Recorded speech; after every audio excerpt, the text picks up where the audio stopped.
Telangana government ఎంప్లాయీస్‌కి good news అయితే చెప్పారు. దగ్గర దగ్గర 5 లక్షల మంది గవర్నమెంట్ ఎంప్లాయీస్ ఉన్నారు తెలంగాణలో. వాళ్ళందరికీ ఈవీ కార్ గాని, బైక్ గాని ఏదైనా మీరు కొంటే అప్ టు 20% డిస్కౌంట్ అయితే ఇస్తున్నారు. మాక్సిమం 4,00,000 వరకే. అప్ టు 20 అంటే మీరు మరి లగ్జరీ కార్ కొంటారు కాదు. మాక్సిమం 4,00,000 వరకు డిస్కౌంట్ అయితే వస్తది. ప్రెజెంట్ వీళ్ళు టై అప్ అయిన కంపెనీస్ కూడా ఉన్నాయి. అన్నిటికి రావు. ఏ షోరూమ్ పడితే ఆ షోరూమ్‌కి, ఈవీ షోరూమ్‌కెళ్తే రావు. ప్రెజెంట్ టై అప్ అయినవి వచ్చేసరికి మహీంద్రా ఉంది.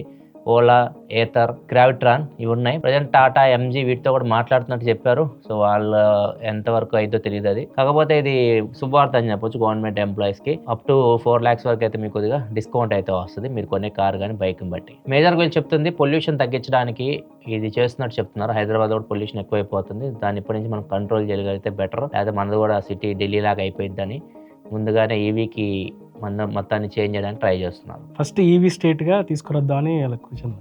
First EV స్టేటా? అంటే గవర్నమెంట్ అందరూ ఈవీ వాడుతున్నారని చెప్పి అది ఇనిషియేటివ్ తీసుకొచ్చినట్టు సీఎం రేవంత్ రెడ్డి గారు అనౌన్స్ చేశారు లాస్ట్ వీక్ ఇది.